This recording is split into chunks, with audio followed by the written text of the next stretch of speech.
Once again, I'm very delighted to be back on the PowerPlayChess channel, as Danny is still enjoying his time off. At the same time, Magnus Carlsen and 9 other very strong grandmasters are competing at the Superbet Rapid and Blitz tournament in Warsaw, which is part of the Grand Chess Tour.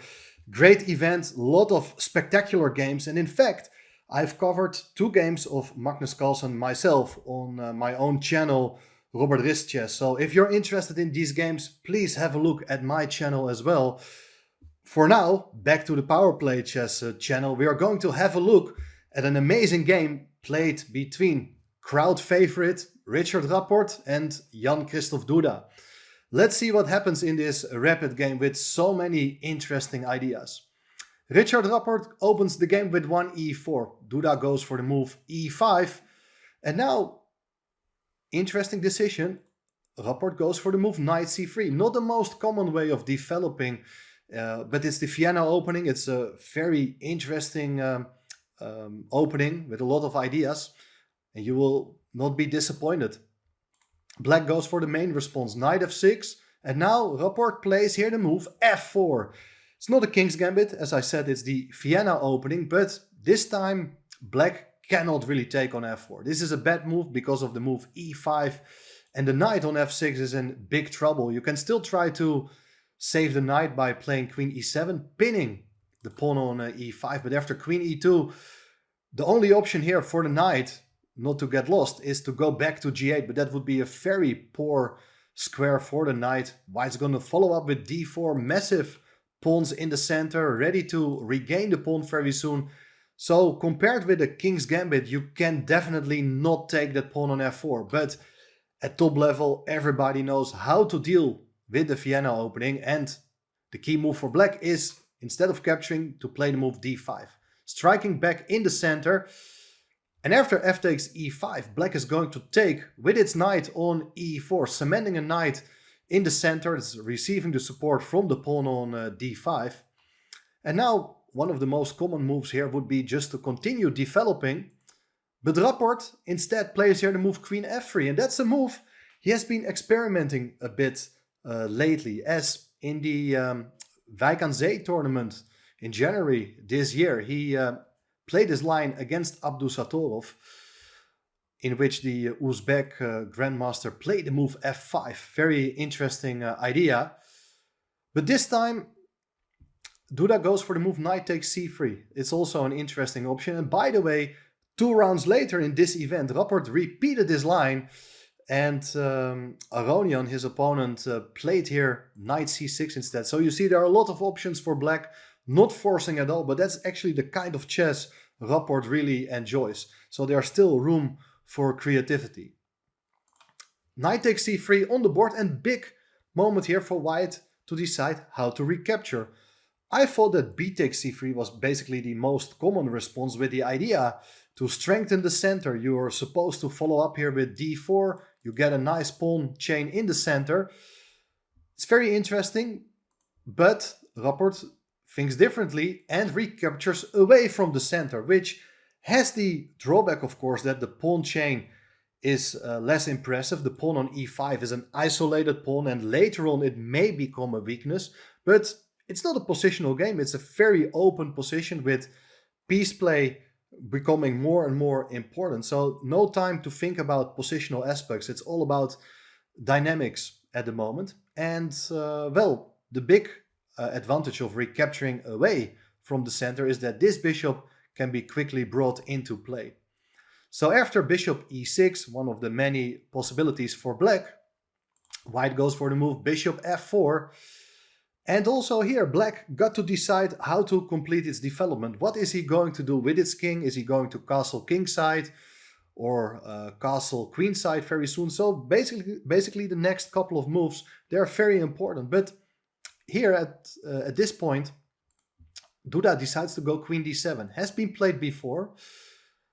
But now white castles queenside. Very interesting decision. So you see that the rook is doing very nicely on the d-file, potentially exerting pressure against the pawn on d5, against the queen on d7. But wait a second. Is this not just a blunder? Black could play here the move bishop g4, hitting the queen on f3. If the queen goes away, the rook on d1 will be hanging. But this is a little trick. If this would have been played, white's idea is to take on d5. And the thing is that, well, if you trade off queens, then you're just a pawn down. That's not what black wants to do. But maybe the idea was bishop takes d1 to grab the material, but there is queen takes b7 and the rook on a8 would be hanging.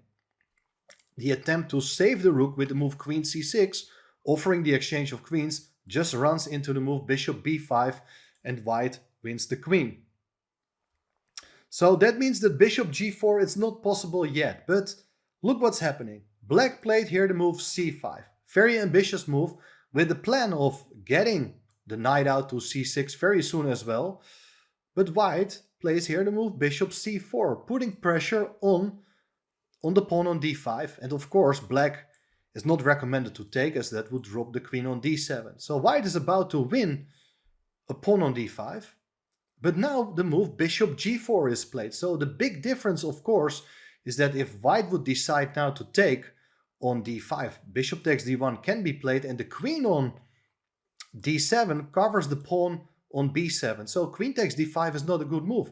But what is white supposed to do then instead? Well, that's the big question, but it seems to me that Rapport was still in book, because he played here incredible move. Look what's happening, the move e6.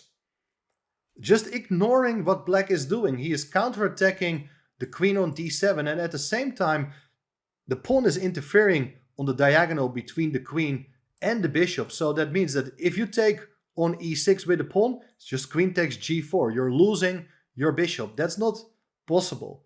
If you would take on f3, then white is going to take with check the queen on d7. And now after knight takes d7, there is knight takes f3, d takes c4. Material is still even. Black is in fact a pawn up, but look at white's pieces now.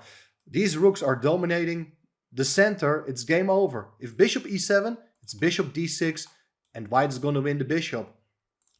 Instead, if you go king d8, the king is hiding behind the knight, but there's knight e5, and there's nothing you can do against white capturing on d7. So these moves are simply not possible, and well, you can consider taking with your bishop on e6, but then there is bishop takes d5 again, and the center is getting opened. White's king is already in safety. Black still needs a couple of moves. This looks incredibly dangerous because white is about to take on b7. As the queen and bishop are eyeing that pawn, the rook will attack the queen. This looks like white is doing a great job. So the only move for black here to stay in the game is queen takes e6. The queen retains control over the bishop on g4. But then, okay, queen takes d5 played. So what is happening? First of all, you're threatening checkmate on d8. As simple as that.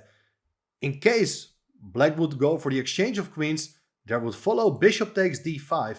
And if you do take on d1, well, then the pawn on b7 can be taken, and you see the rook in the corner will be taken next. White retains a massive advantage.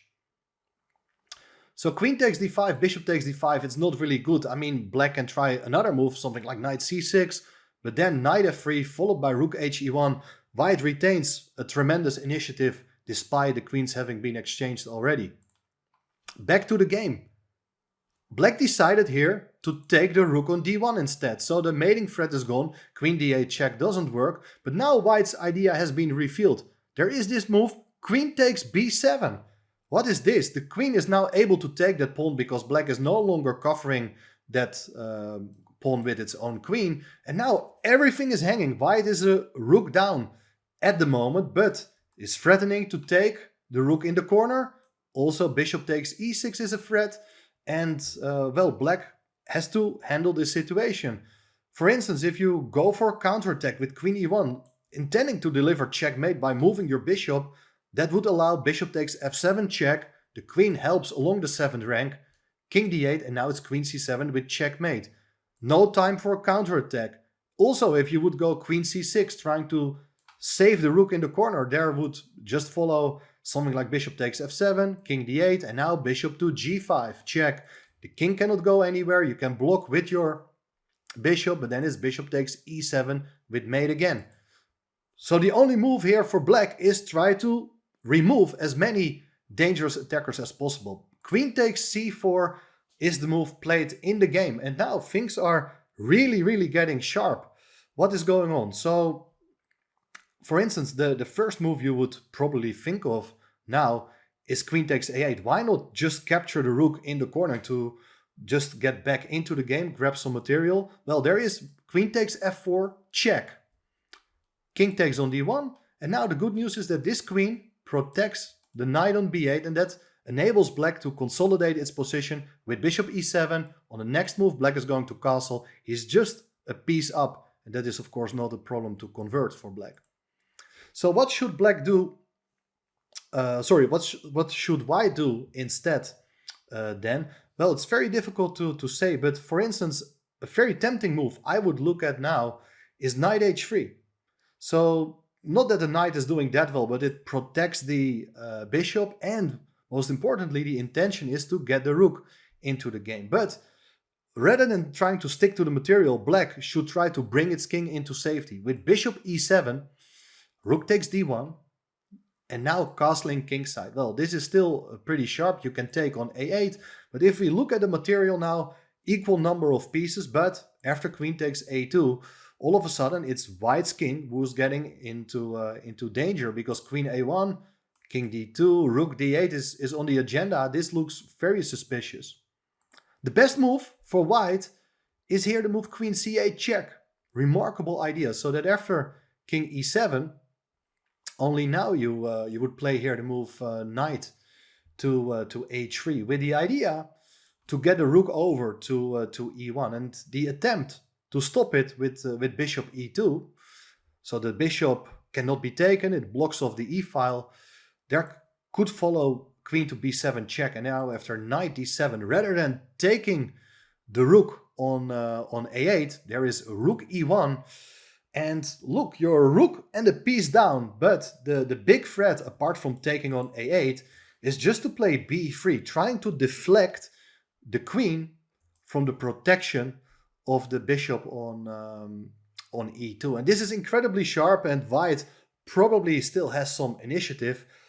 There's a lot to play for, but it didn't happen. In the game, there followed the move bishop takes b8, and this is also very interesting, because white captures that knight and is still intending to take on a8 very soon as well.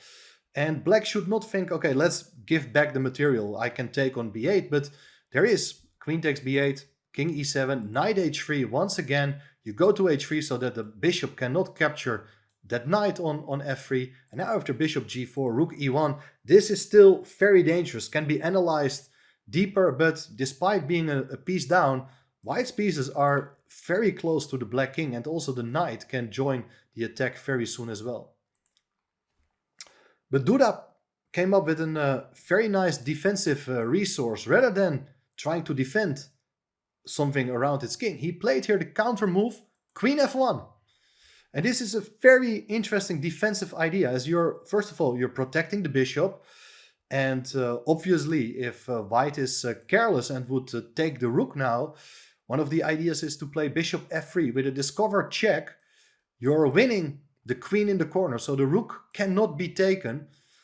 But another advantage of having the queen on f1 is that white has difficulties to get its knight and rook into the game. So for that reason, Rapport decided to give a check. Queen c6, very logical move. King d8, queen c7, king e8 back, and now queen c6, king d8. So we have a repetition, and obviously queen c7 is possible, and that would lead to a draw when moves are when the position is repeated 3 times. But instead, Rapport's idea is to prolong the battle here with bishop c7, checking what the black king is going to do. And now black has to be precise, because in case of king c8, there is bishop b6 with a discovered check. And if you go king b8, it's checkmate on c7. Nice mating pattern with bishop and queen. Of course, that's something a top grandmaster will not miss. Duda played here king e7. And once again, the rook on a8 can still not be taken because of that bishop discovered check winning the queen. Instead, there followed queen d6 check. King e8, queen c6, king e7. Once again, we have another repetition on the board, but this time Rapport goes for the move bishop d6 check. What is the black king now intending to do? Well, if you try to run away with your king, now the 6th rank has been closed. Let's say you go king f6. Well, the problem is there's bishop takes f8 with a discovered check. The king has to go even further. You can go king e5, for instance. But what is going on here? Is this leading to mate? Well, you have to be very precise, because if you would play knight f3 check, looks as if you're winning the queen thanks to a discovered check. Well, then the problem is there is this move bishop takes f3 with a counter check, because now it's the black's queen who is giving a check. If you do take the queen, then there is bishop takes c6, and all of a sudden you're far behind in material. So you shouldn't do that. Instead, it's very important to start with this check on d6, with the point that now after king to f5, then it's time to play the move knight f3. This is looking incredible because you're attacking the queen and the knight is joining the attack. This time bishop takes f3 is not the problem, because you have rook takes f1 and the queen on c6, it's not hanging, it's on d6.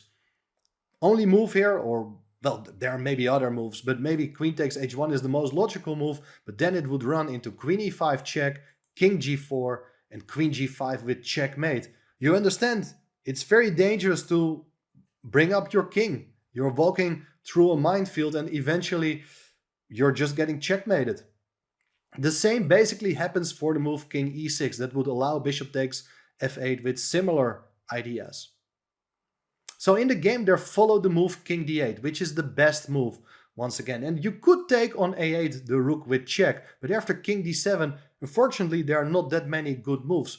Bishop takes f8 once again runs into bishop f3 with a discovered check. No time for that. Instead, you could consider giving a check with your queen, but you're not ending up with sufficient material. In this case, you're still able to give a perpetual check, but why would you try to give up all your pieces in that case? That doesn't make any sense. So therefore, queen c7 was played, and now after king e8, queen c6 would be once again a repetition of moves. But Rapport really wants to play for a win, and look what he did. He played here the move knight f3. Excellent decision. Now, once again, bishop takes f3 does not work because there's not a queen on c6. You're not attacking the queen with your bishop, so the queen will be taken. If you do take on d6, thinking, okay, if white captures the queen on f1, I'm going to take his queen on c7. Well, then you have overlooked this option, queen c6 check. And after black solves the check, you're able to take the queen. It's game over. Back to the game. Therefore, black had to move its queen and decided to take the rook in the corner. But then, again, there is queen c6 check, king d8. It feels like there should be a mate, but is there a mate? We simply don't know.